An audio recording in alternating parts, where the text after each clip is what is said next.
Hello and welcome back to the Milan Save on Football Manager 2023. Now, we have had a very busy and expensive transfer window ahead of our latest season where we're trying to win the Champions League. We're into the 25-26 season now, and in this episode we'll be playing our first two Champions League matches of the season. We'll also run through all the transfers that we've made and the games that we've played so far this season.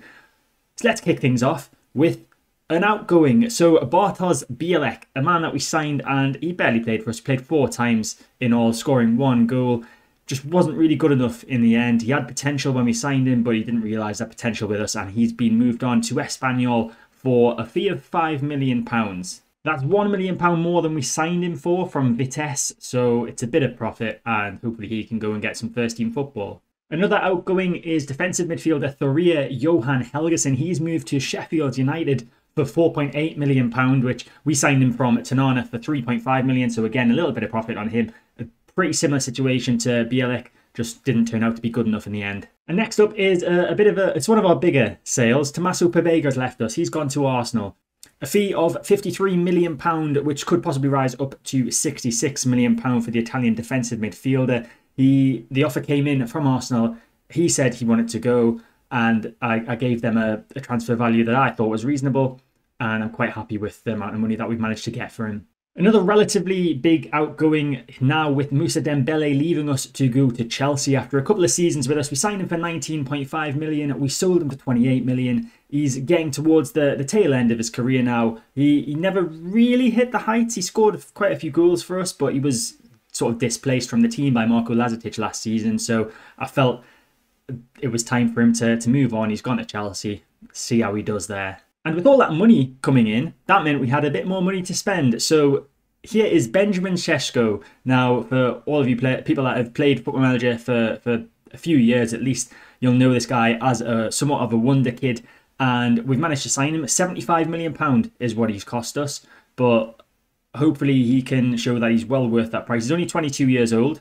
So still plenty of time for him to grow and develop. He's been brought in as a direct replacement for Moussa Dembele just to give a bit of competition up front alongside Marko Lazetic. So hopefully he can do well for us. He's already scored 3 goals in 3 appearances in Serie A so far this season. So he's got off to a good start. Our next sale was centre-back Matteo Gabbia. He wanted to leave. Atletico Madrid came in with an offer for him. It was a pretty similar situation to that of Tommaso Pebega. I gave them a value that I thought was fair, which was £10.75 million. They came in with an offer of that value, so we've let him go. We've got plenty of centre-backs, and to be fair, he was going to be like 3rd or 4th choice centre-back for the season, so might as well send him on his way, get a bit of money for him.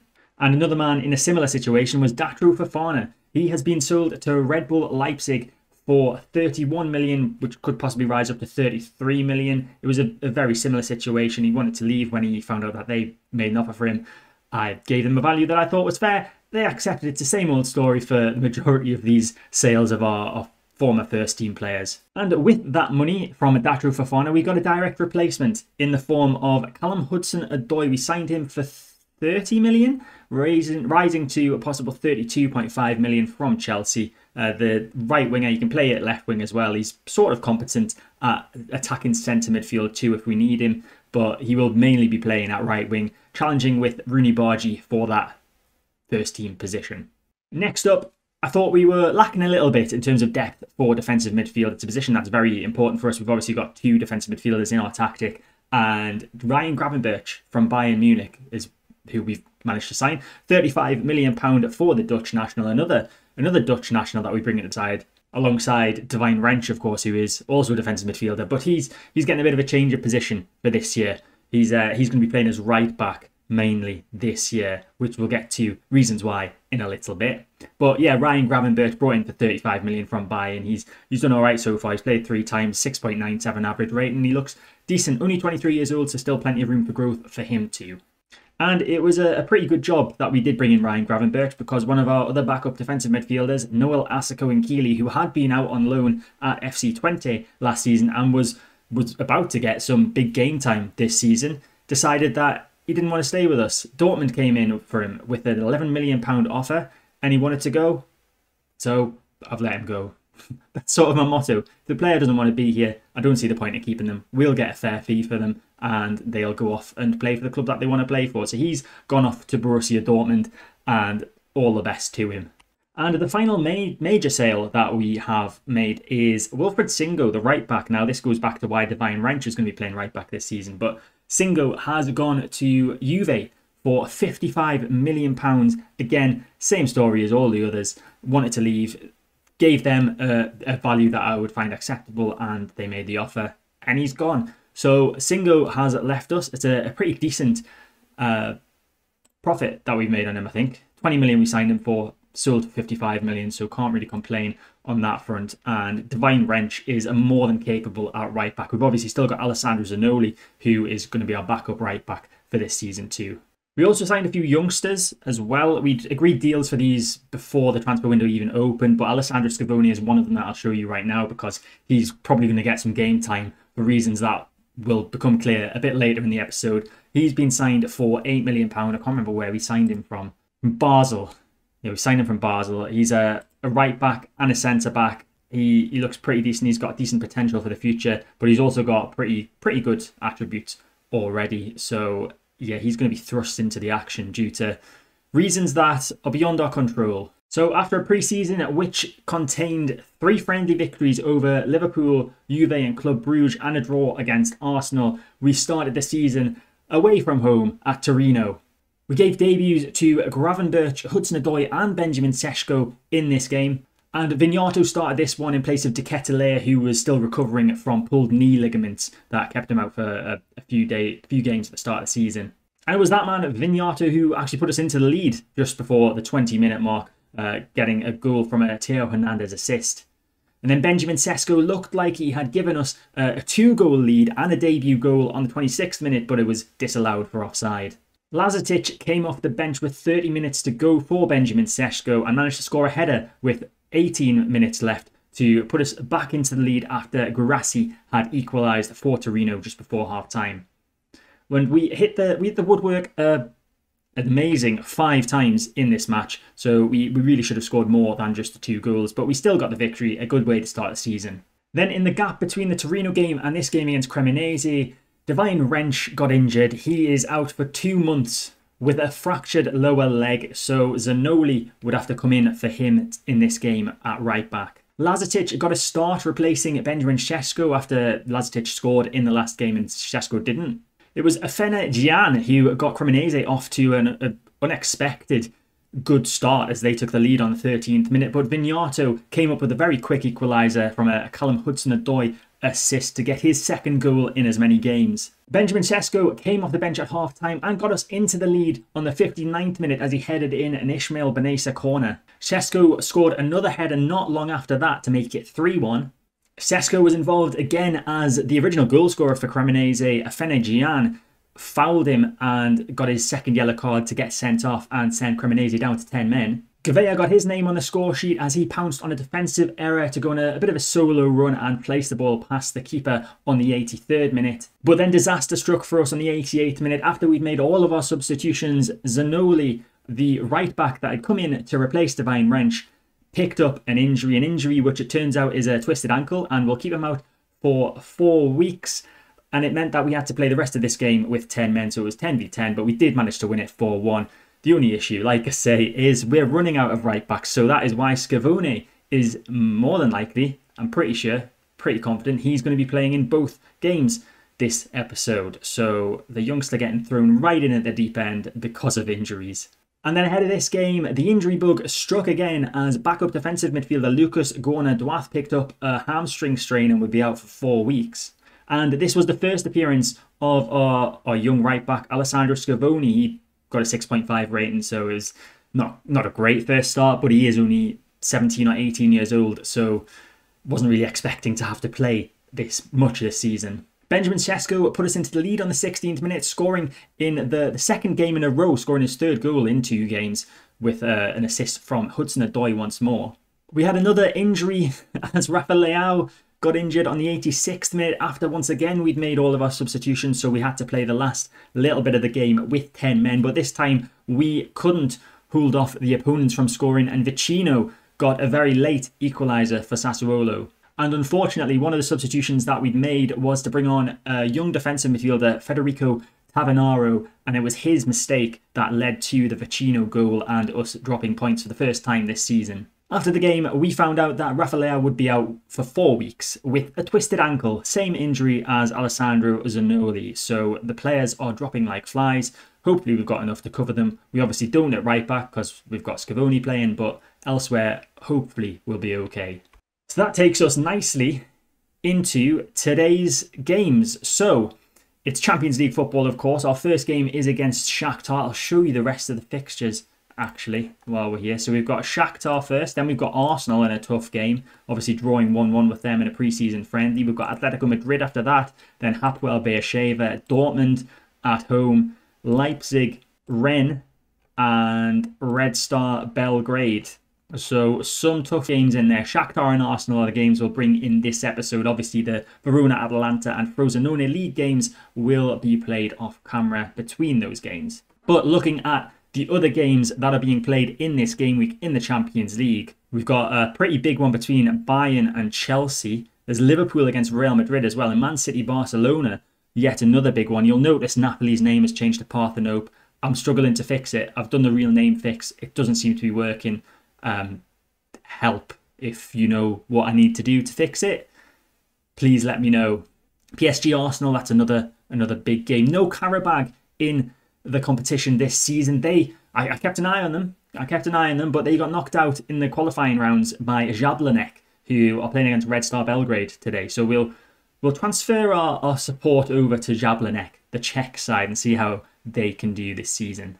So this is the lineup that we've kind of been forced into for this game, but we've got Mike Mignon in goal, as always. Scavoni, who I've obviously mentioned many times already, at right back. Kalulu and Tamori in central defence, with Theo Hernandez at left back. Ishmael Benessa alongside Ryan Gravenberch in defensive midfield. Callum Hudson-Odoi making his Champions League debut for us at right wing, with Samuele Vignato at attacking centre midfield and Thiago Gouveia at left wing. I'm really struggling here to speak, as Benjamin Sesko is the one and only striker up front. A new backup goalkeeper for us this season, Faris Yusufu, a young German. I think I showed you him last episode, but here are his attributes just in case you're interested. He replaces Andreas Jungdahl, who of course has moved back to his native Denmark on a free transfer at the end of last season after his contract ran out. We've got another young defender on the bench in case an injury happens to Scavoni, Luis Rivero. Hope nothing happens to him. We've also got 2 young defensive midfielders on the bench, Marco Porro, who's 16 years old, and Federico Tavanaro, who of course made that error. We're getting very thin. There's lots of injuries. If you look down here, so many players injured at the moment.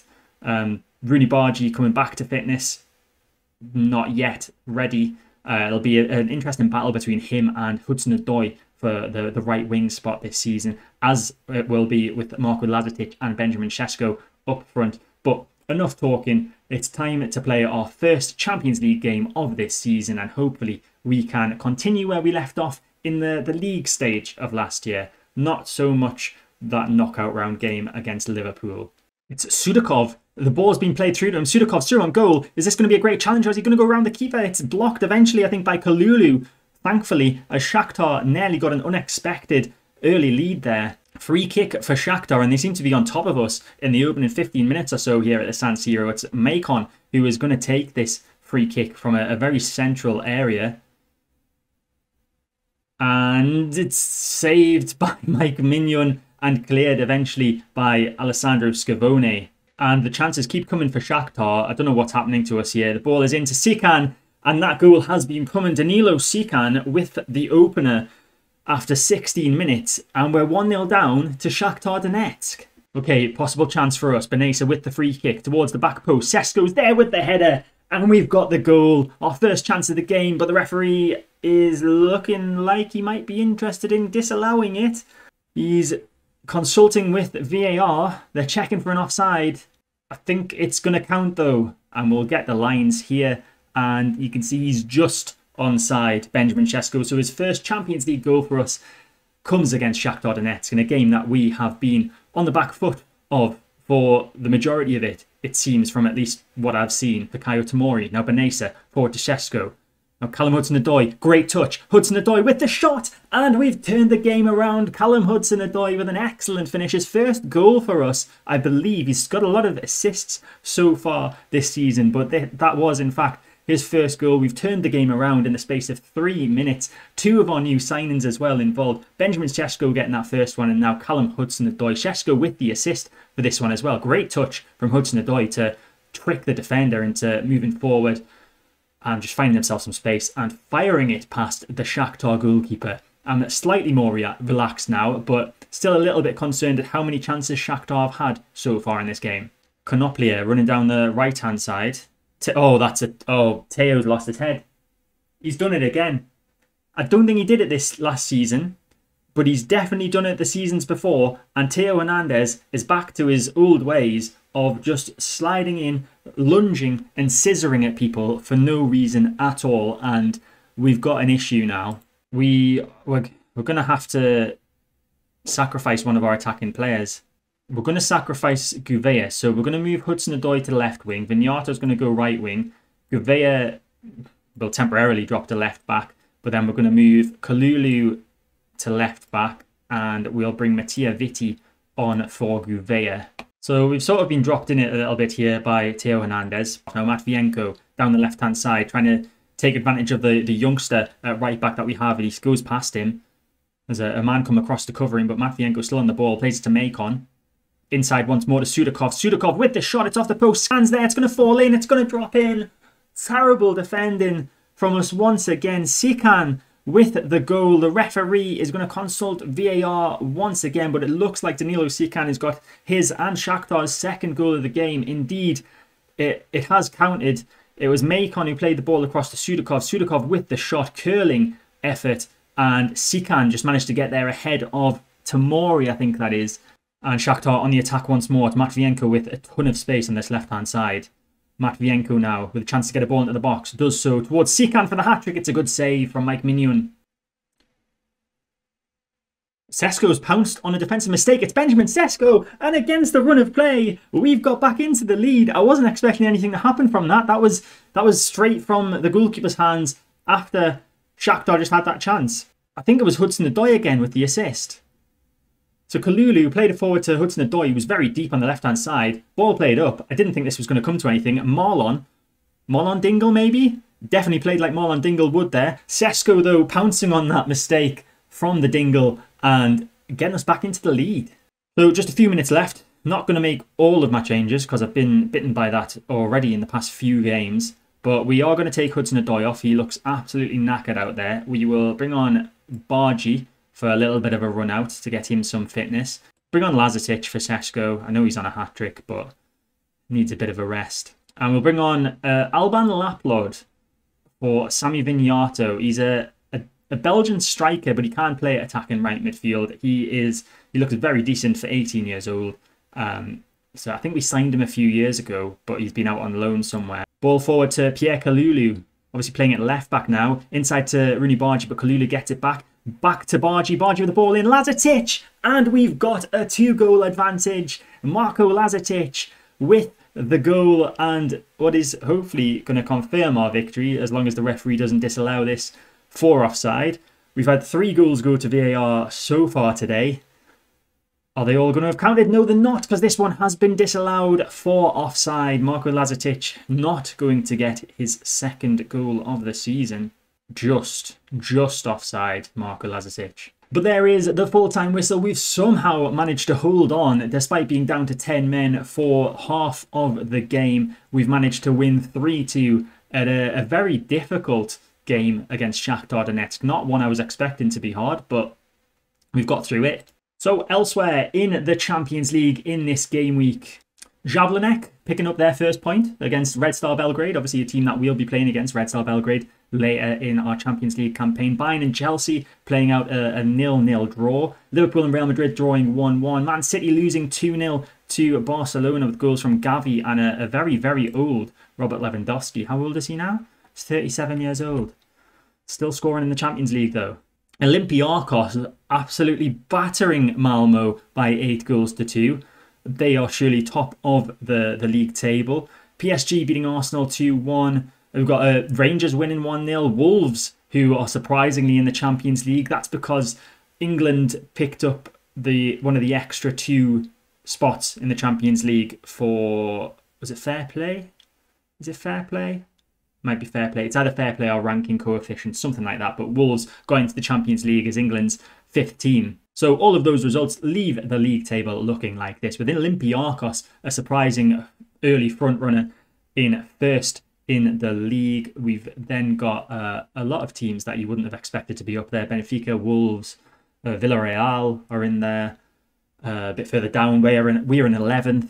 Obviously, there's only one game gone, so don't want to get too excited about this. But Man City and Arsenal are both currently missing out on qualification. But like I said, there's 7 games left, so that will definitely all change. So in the first of the 3 games off camera between the Shakhtar and Arsenal games, we played against Verona at home. We brought in Rivero at right back in place of Scavoni, and he did very well, the youngster. He's only 18 years old as well, but he got a match rating of 7. Luca Netz came in for Theo Hernandez, who had picked up a bit of a knock and was going to miss a few days of action at left back and did quite well as well with a 7 rating. And De Ketelaere made his first start of the season. And you can see he did quite well as well, scoring 2 goals. But the man that I want to talk about is Thiago Gouveia. He had a part to play in all 4 of our goals in this 4-0 victory. Gouveia getting a hat-trick of assists and then even coming up with a goal himself. We were 3-0 up after less than 20 minutes of the game. We did slow down after that, but we still managed to win 4-0. Unfortunately, though, De Ketelaere picked up an injury on the 51st minute and is going to be out for 5 weeks.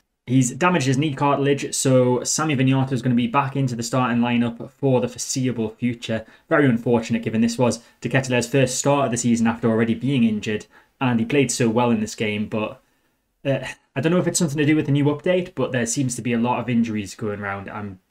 Our team is really struggling with a lot of injuries since the update. The injury crisis continued ahead of this very disappointing game against Atalanta when Faris Yusufu, our backup goalkeeper, picked up an injury that will keep him out for up to 6 weeks.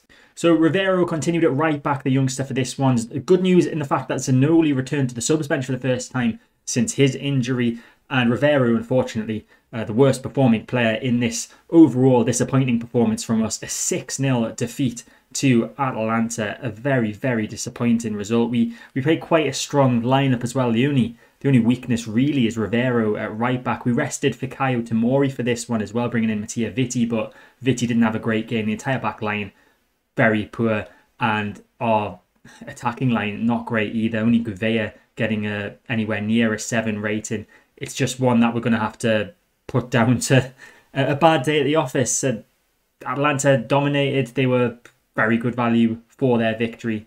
And the final game we played off camera was away from home at Frosinone. Rivero continued at right back despite his very poor performance against Atalanta, as Zanoli could only muster up 45 minutes of football, so we didn't want to risk him getting injured further. Kalulu was rested for this one, so Vitti continued alongside Tomori this time in central defence.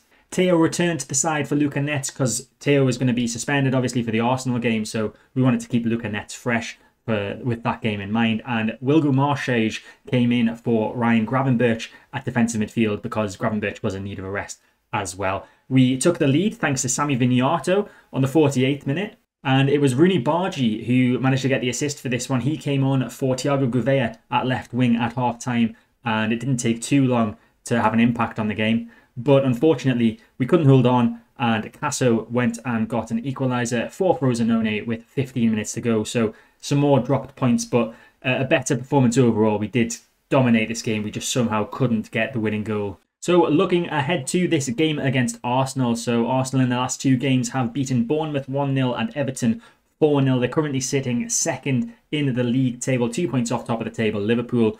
And it's going to be a tough game where we're not in the best of form. Arsenal seem to be in pretty decent form. So hopefully we can just manage to not get beat.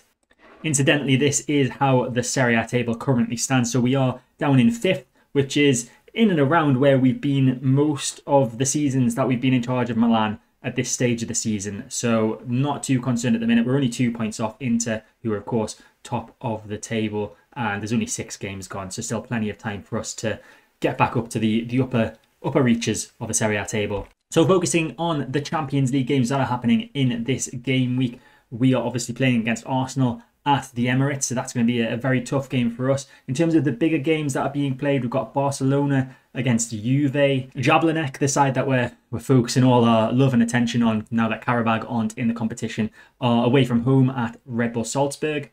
Man City are facing Atletico Madrid in a pretty big game. PSG Dortmund's quite big as well. Real Madrid and Napoli as well. There's a lot of big ties being played. So this is the lineup that we're going with for this game against Arsenal. We've got Mike Mignon in goal at right back.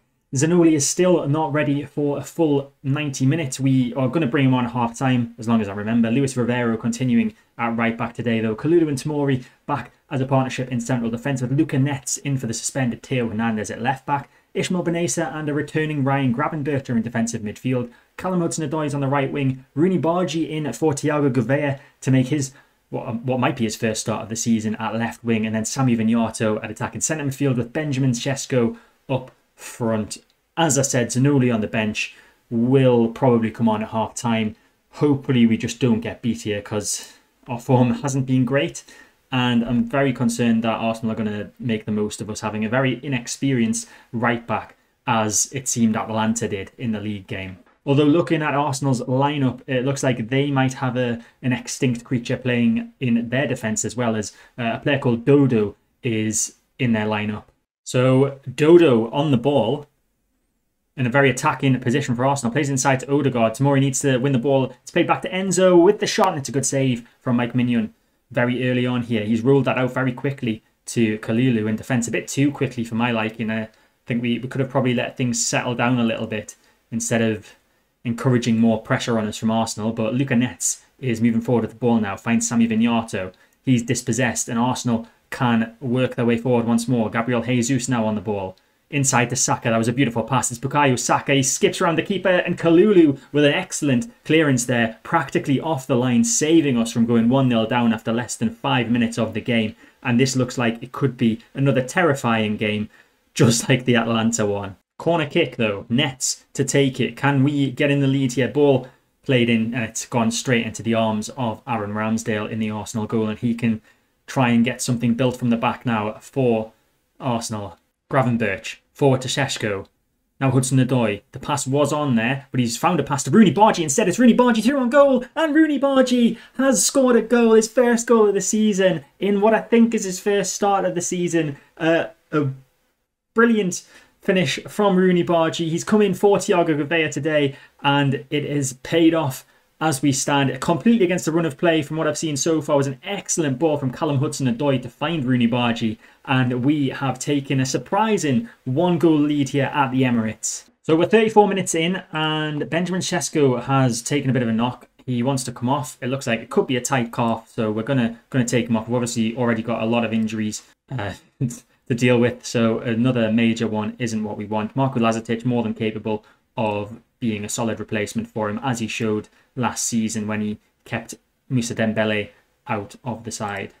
Corner kick from the right-hand side. Luca Netz to take it. Can it be a bit better than his last one that went straight into the arms of Ramsdale? It is a bit better. Kalulu with a header, and it's 2-0. Pierre Kalulu with his first goal of the season. Luca Netz with a perfectly placed corner this time, and there was no chance for Aaron Ramsdale at his near post. We lead 2-0 now. Now Coop Miners with the ball forward down the right-hand side to Saka. Saka going to keep this in, I'm pretty sure. He plays it across to Odegaard. Odegaard's there, and it's hit off the goalkeeper and gone into the back of the net. Odegaard with his 4th goal of the season, and Arsenal have got a goal back before half-time. It was Coop Miners who played a beautiful ball across the field to Bukayo Saka. He took a touch, played it in. Odegaard with the volley, hit off Mignon. He was looking through a couple of defenders' bodies, so he probably struggled to see that, and then it went into the back of the net. Arsenal with a chance to get an equaliser just before half-time here. Odegaard to take the corner. Ben White's there, and I don't know if that was Jesus that got the final touch there, but it's gone in. Gabriel Jesus is the man that has scored it. The defenders are appealing for offside. The referee is going to check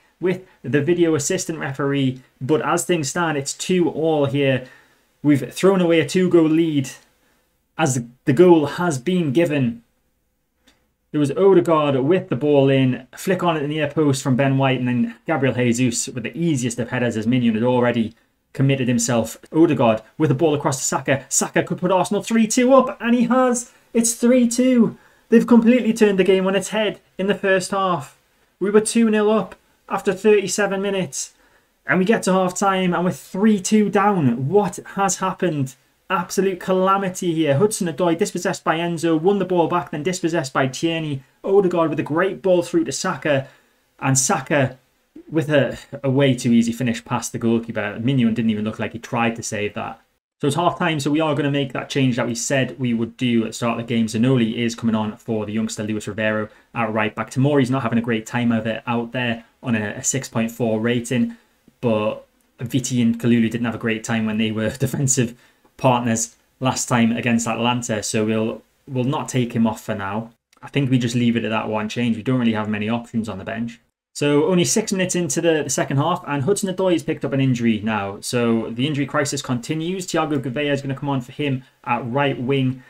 And I don't really want to have to take Benessa off. We don't have anyone really that can come on for him. I guess we'll move Gravenberch to the deep-lying playmaker role, and then Benessa off for Marchage. Saka down the right-hand side. Ball across to Odegaard, chest it down, plays it into Martinelli, and it's a good save from Mike Mignon there. Arsenal trying to get a 2-goal lead and completely embarrass us even more so than we already are. Free kick on the very, very edge of the box here for Arsenal. They could be about to go 4-2 up. It's Odegaard to take it. I'd be very surprised if this doesn't end up in the back of the net. It's deflected. It's deflected off the wall, and Martin Odegaard has put Arsenal 4-2 up from being 2-0 down. Right, we're gonna push our 2 defensive midfielders into being centre midfielders. We're gonna push Vignato up front with Lazetic. So Vignato can be the advanced forward, Lazetic can remain as a target forward. We need to go for this now. We're 2 goals down. We're gonna make that change of Fikayo Tomori coming off as well. We've just got to do it. He's on a 6.2. He's our worst performing player out there. I would take Luganets off as well if we had an alternative, but we don't really, unless we want to move Kalulu to left back and then play one of a very young defender, Scavoni, at centre back, which isn't really something that I want to do. Now Enzo with the ball inside to Koopmeiners. Koopmeiners forward to Martinelli. Martinelli with a chance here. Plays it back to Koopmeiners.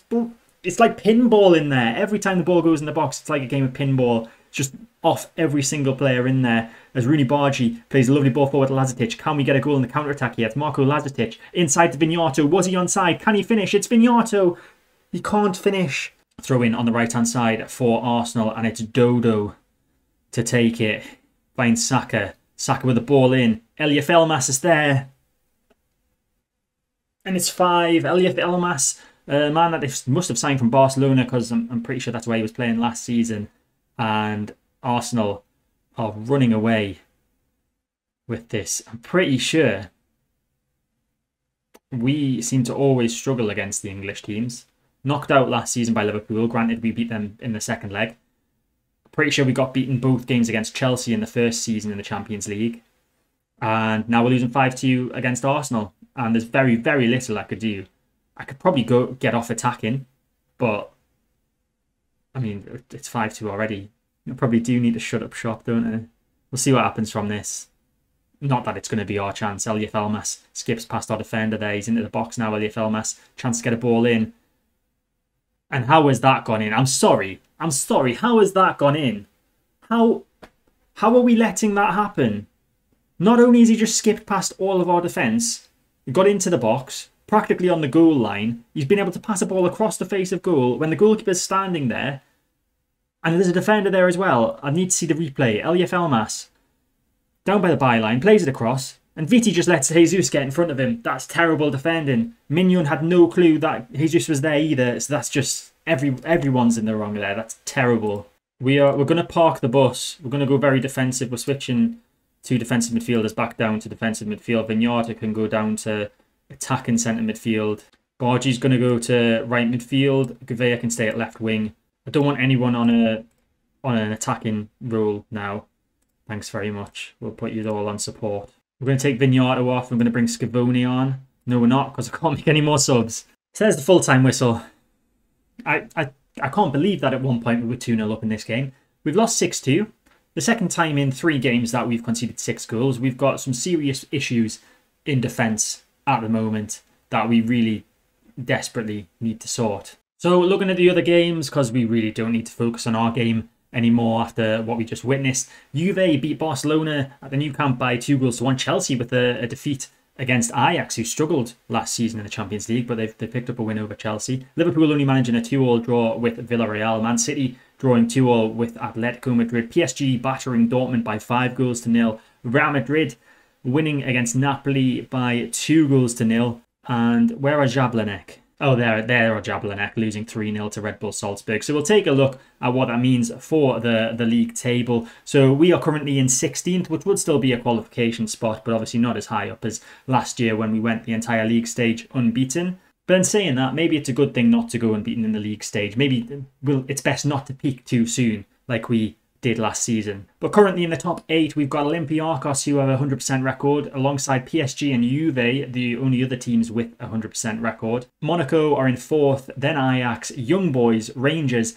and Atletico Madrid round out the top 8. Currently missing out on qualification altogether. Some of the surprise teams are Liverpool, we've got Atalanta, Chelsea, Man City, Dortmund, all down there struggling, but it is only 2 games gone, still another 6 games left in the Champions League. We really need to pick ourselves up. This is not the best of form. We normally have great form in the Champions League, at least in the league stage, but a 6-2 defeat to Arsenal isn't great. A 6-0 defeat in the league to Atlanta is terrible.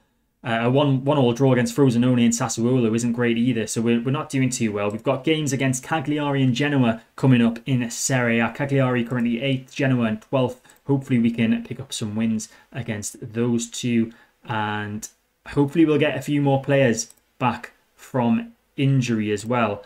Just looking down here at the team news. So Rafael and Lucas Gorna-Duath probably not going to be fit enough for the Cagliari game, but should be fit enough for the Genoa game. So I think in the game against Atletico Madrid, we'll have most of our team back, provided we don't get any further injuries. Hapoel Beersheva is the other team that we'll be facing in the next episode, with a big league game against Inter sandwiched between those two. And we've actually got a few more injuries to deal with. Callum Hudson-Odoi has a gashed lower leg, so he's going to be out for up to 2 weeks. And Benjamin Šeško, he's only out with a tight calf. He might actually miss the game against Cagliari, but he's not going to miss too much past that. This is the biggest injury crisis I think I've faced since taking charge of Milan.